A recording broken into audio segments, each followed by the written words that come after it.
Welcome to movie FDFS. நம்ம இந்த வீடியோவில் கோட் படத்தோட 18வது நாள் வசூல் மற்றும் கடைசி உலகப்போர், லப்பர் பந்து, நந்தன் படங்களோட 3வது நாள் வசூல் எவ்வளோன்னு பார்க்க போகிறோம். கோட் படம் தமிழ்நாட்டில் 18வது நாள் 6 கோடியே 12 லட்ச ரூபாயும், 18 நாளில் மொத்தமாக 213 கோடியே 92 லட்ச ரூபாயை வசூல் பண்ணியிருக்கு. கேரளாவில் 18வது நாள் கோட் படம் 15 லட்ச ரூபாயும், 18 நாளில் மொத்தமாக 20 கோடியே 20 லட்ச ரூபாயை வசூல் பண்ணியிருக்கு. கர்நாடகாவில் இந்த படம் 18வது நாள் 40 லட்ச ரூபாயும், 18 நாளில் மொத்தமாக 41 கோடியே 20 லட்ச ரூபாயை வசூல் பண்ணியிருக்கு. ஆந்திரா தெலுங்கானாவில் 18வது நாள் 15 லட்ச ரூபாயும், 18 நாளில் மொத்தமாக 17 கோடியே 64 லட்ச ரூபாயும் இந்த படம் வசூல் பண்ணியிருக்கு. நார்த் இந்தியாவில் கோட் படம் 18வது நாள் 1 கோடியே 32 லட்ச ரூபாயும், 18 நாளில் மொத்தமாக 28 கோடியே 58 லட்ச ரூபாயை வசூல் பண்ணியிருக்கு. ஓவராலாக இந்தியாவில் மட்டும் கோட் படம் 18வது நாள் 8 கோடியே 14 லட்ச ரூபாயும், 18 நாளில் மொத்தமாக 321 கோடியே 54 லட்ச ரூபாயை வசூல் பண்ணியிருக்கு. ஓவர்சீஸில் 18வது நாள் 1 கோடியே 50 லட்ச ரூபாயும், 18 நாளில் மொத்தமாக 196 கோடியே 78 லட்ச ரூபாயை வசூல் பண்ணியிருக்கு.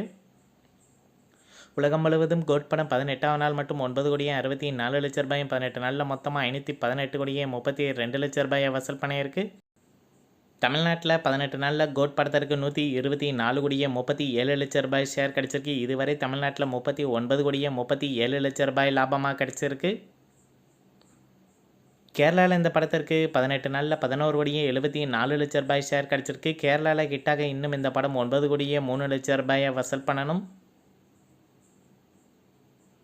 கர்நாடகாவில் கோட் படத்திற்கு 18 நாளில் 23 கோடியே 95 லட்ச ரூபாய் ஷேர் கிடச்சிருக்கு. கர்நாடகாவில் இதுவரை 7 கோடியே 95 லட்ச ரூபாய் ப்ராஃபிட் கிடச்சிருக்கு. ஆந்திரா தெலுங்கானாவில் கோட் படத்திற்கு 18 நாளில் 10 கோடியே 25 லட்ச ரூபாய் ஷேராக கிடச்சிருக்கு. ஆந்திரா தெலுங்கானாவில் ஹிட்டாக இன்னும் இந்த படம் 28 கோடியே 81 லட்ச ரூபாயை வசூல் பண்ணணும். நார்த் இந்தியாவில் இந்த படத்திற்கு 18 நாளில் 16 கோடியே 61 லட்ச ரூபாய் ஷேர் கிடச்சிருக்கு. நார்த் இந்தியாவில் இதுவரை 4 கோடியே 61 லட்ச ரூபாய் லாபமாக கிடச்சிருக்கு. ஓவர்சீஸில் இந்த படத்திற்கு 18 நாளில் 102 கோடியே 48 லட்ச ரூபாய் ஷேராக கிடச்சிருக்கு. ஓவர்சீஸில் இதுவரை 17 கோடியே 48 லட்ச ரூபாய் லாபம் கிடச்சிருக்கு. உலகம் முழுவதும் கோட் படத்திற்கு 18 நாளில் 289 கோடியே 40 லட்ச ரூபாய் ஷேராக கிடச்சிருக்கு. உலகம் முழுவதும் 47 கோடியே 40 லட்ச ரூபாய் இதுவரை லாபமாக கிடச்சிருக்கு. கடைசி உலகப்போர் படம் தமிழ்நாட்டில் 3வது நாள் 2 கோடியே 10 லட்ச ரூபாயும், 3 நாளில் மொத்தமாக 4 கோடியே 5 லட்ச ரூபாயை வசூல் பண்ணியிருக்கு. கர்நாடகாவில் கடைசி உலகப்போர் படம் 3வது நாள் 13 லட்ச ரூபாயும், 3 நாளில் மொத்தமாக 35 லட்ச ரூபாயை வசூல் பண்ணியிருக்கு.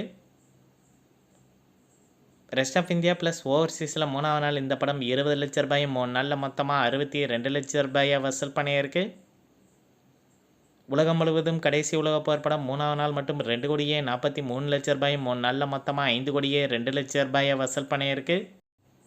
லப்பர் பந்து படம் தமிழ்நாட்டில் 3வது நாள் 3 கோடியே 10 லட்ச ரூபாயும், 3 நாளில் மொத்தமாக 5 கோடியே 85 லட்ச ரூபாயை வசூல் பண்ணியிருக்கு.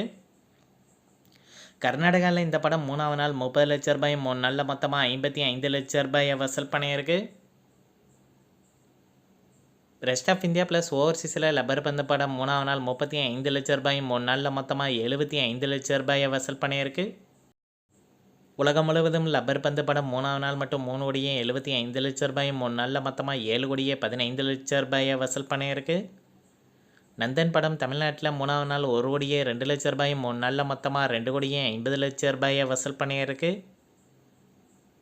கர்நாடகாவில் இந்த படம் 3வது நாள் 12 லட்ச ரூபாயும், 3 நாளில் மொத்தமாக 30 லட்ச ரூபாயை வசூல் பண்ணியிருக்கு. ரெஸ்ட் ஆஃப் இந்தியா ப்ளஸ் ஓவர்சீஸில் 3வது நாள் நந்தன் படம் 20 லட்ச ரூபாயும், 3 நாளில் மொத்தமாக 45 லட்ச ரூபாயை வசூல் பண்ணியிருக்கு. உலகம் முழுவதும் நந்தன் படம் 3வது நாள் மட்டும் 1 கோடியே 34 லட்ச ரூபாயும், 3 நாளில் மொத்தமாக 3 கோடியே 25 லட்ச ரூபாயை வசூல் பண்ணியிருக்கு. கோழிப்பண்ணை செல்லத்துறை படம் உலகம் முழுவதும் 3வது நாள் 20 லட்ச ரூபாயும், 3 நாளில் மொத்தமாக 75 லட்ச ரூபாயை வசூல் பண்ணியிருக்கு. வாழை படம் உலகம் முழுவதும் 31வது நாள் 5 லட்ச ரூபாயும், 31 நாளில் மொத்தமாக 28 கோடியே 45 லட்ச ரூபாயை வசூல் பண்ணியிருக்கு. இந்த வீடியோ உங்களுக்கு பிடிச்சிருந்தால் லைக் பண்ணுங்கள், ஷேர் பண்ணுங்கள், கமெண்ட் பண்ணுங்கள். இது போன்ற பாக்ஸ் ஆஃபீஸ் கலெக்ஷன் வீடியோக்களுக்கு இந்த சேனலை சப்ஸ்கிரைப் பண்ணிக்கோங்க.